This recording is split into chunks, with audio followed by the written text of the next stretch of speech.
గౌరవ శాసనసభ్యులందరం కూడా ఈరోజు పత్రికా సమావేశం ఏర్పడిస్తున్నాం. మేమందరం ఒక ఆవేదనతోటి పత్రికా సమావేశం ఏర్పాటు చేస్తున్నాం. ప్రజల బాధలు చూసి, ప్రజల అవస్థలు చూసి, నిజంగా మమ్మల్ని ఎన్నుకున్న ప్రజలు బాధపడుతుంటే చూసి ఒక ఆవేదనతోటి ఈరోజు మేము పత్రికా సమావేశం ఏర్పడేస్తున్నాం. మీరు దీన్ని రాజకీయ కోణంలో చూస్తున్నారు, కానీ మేము ప్రజల ఇష్యూలాగా చూసుకొని ఈరోజు పత్రికా సమావేశం, ఈ సమావేశంతోటన్నా ప్రభుత్వం కళ్ళు తెరవాలని చెప్పుకుంటూ నిన్న దేవాదులకు మంత్రుల బృందం వేరు.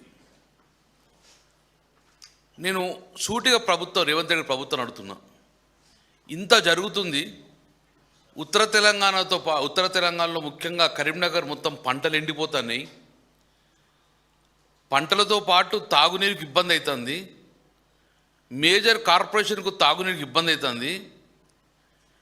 మరి ఇంత మేము దగ్గర ఒక 1 మంత్ నుంచి కన్నెపల్లి నుంచి మోటార్ లాంచ్ చేయి మా బాధ చూడమంటే ఎందుకో పట్టించుకోకుండా మీరు మంత్రులు దేవాదులో వేలు పోండి, నో ప్రాబ్లం. మరి మా కరీంనగర్ ఏం తప్పు చేసింది, మా కన్నెపల్లి ఏం తప్పు చేసింది, మా మేడిగడ్డ ఏం తప్పు చేసింది, ఎందుకు ఇటువైపు మంత్రుల బృందం వస్తలేరు? అంటే కాళేశ్వరం ప్రాజెక్టు కరీంనగర్ అనేది తెలంగాణలో భాగం కాదా, అంతర్భాగం కాదా? ఎందుకు మా మీద కక్ష ఇది? పోండి, దేవాదులో పోయింది కదా, శబాష్. రేపు మీరు ముఖ్యమంత్రి గారు, మీ మంత్రుల బృందం రండి, ఎల్లంపల్లికి రండి, రేపు హెలికాప్టర్ వేసుకొని వెళ్ళిపోండి. అంట బర్త్డే ఫంక్షన్కి హెలికాప్టర్ పోతారు కదా. ఈరోజు ప్రజల యొక్క ముఖ్యమైన రైతుల ఇష్యూని కాబట్టి, నాట్ ఓన్లీ రైతు ప్రజల ఇష్యూ, ఒక హెలికాప్టర్ వేసుకొని మంత్రుల బృందం ఒక్కసారి మేడిగడ్డ ఒక హాల్టు, దాని నుంచి మీరు ఎల్లంపల్లి కాడ ఒక హాల్టు, ఎల్లంపల్లి నుంచి బిడ్మాన్ ఒక హాల్ట్ చేస్తే మీకు మా బాధలు మేము చెప్పేటప్పుడు అర్థమైతే మీకు కనబడితే కళ్ళపల్లి ఎందుకు మీరు చూడలేకపోతుర్రు? ముఖ్యంగా మేము మళ్ళీ ఒకసారి ఒక 15 రోజుల నుంచి ఇదే ప్రభుత్వం రిక్వెస్ట్ చేస్తూనే ఉన్నాం, భేషజాల గోకండి, ప్రజా ఇష్యూ. మొన్న ధర్నా చేస్తే అందులో ఎక్కువ శాతం కాంగ్రెస్ రైతులు వచ్చిండ్రు, బీజేపీ రైతులు వచ్చిండ్రు. దీన్ని భేషజాల గోకని చెప్పి మళ్ళొక్కసారి మిమ్మల్ని ప్రభుత్వాన్ని డిమాండ్ ఏమని చేస్తున్నామంటే,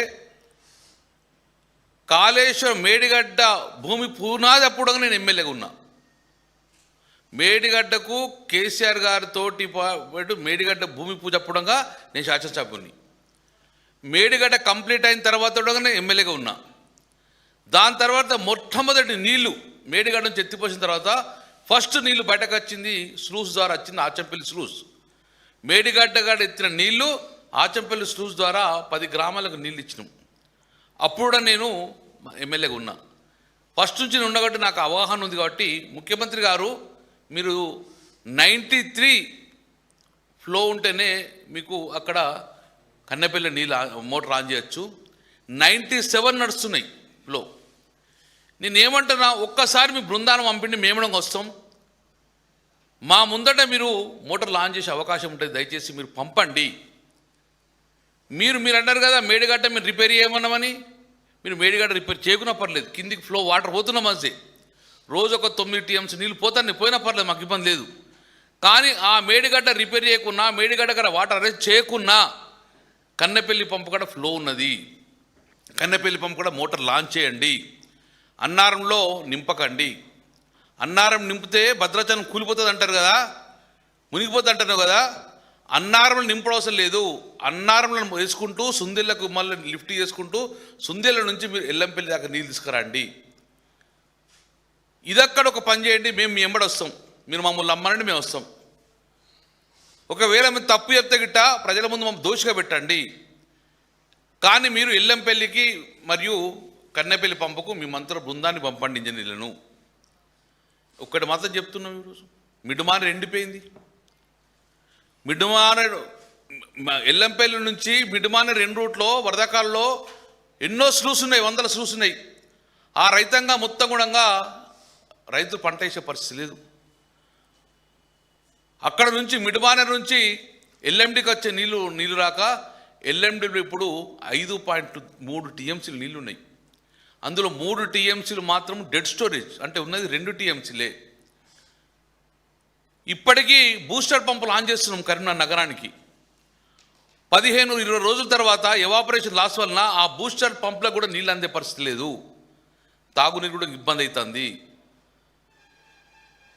జీవితంలో ఎప్పుడంగా ఈ జూలై మాసంలో డెడ్ స్టోరేజ్ రాలేదు. ఎప్పుడంగా మిడ్ మానేర్ ద్వారా నీళ్ళు వింపుదము. కానీ ఈరోజు తాగునీరుకి ఇబ్బంది అవుతుంది, సాగునీరుకి ఇబ్బంది అవుతుంది. ఎందుకు బేషాలు పోతున్నారు? ఎందుకు మా మీద కక్ష? కాబట్టి మేము రేవంత్ రెడ్డి గారిని, మీకు ఎవరు సలహాలు ఇస్తుండ్రో, ఎవరు మీకు రాంగ్ డైరెక్షన్ ఇస్తుండ్రో ఇవన్నీ తప్పు. మీరు రండి, రేపు మీ బృందం ఒక హెలికాప్టర్స్కి రండి, మమ్మల్ని రమ్మనండి. కన్నెపల్లికల మోటార్లు ఆన్ చేసే అవకాశం ఉన్నది. దాన్ని ఇమ్మీడియట్గా మీరు అన్నారం నింపండి. అన్నారం కూలిపోదు, మా గ్యారంటీ. మేము కూడా సివిల్ ఇంజనీర్ చదువుకున్నాం. మేము అన్నారంలో 2 TMCలు నీళ్ళు వాగానే మీరు మళ్ళీ లిఫ్ట్ చేసే అవకాశం ఉన్నది. సుందీల నుంచి డైరెక్ట్ ఎల్లంపల్లికి అవకాశం ఉన్నది. ఎల్లంపల్లి నుంచి క్లియర్గా ఉన్నది, ఎక్కడ రిజర్వ్కి ఇబ్బంది లేదు.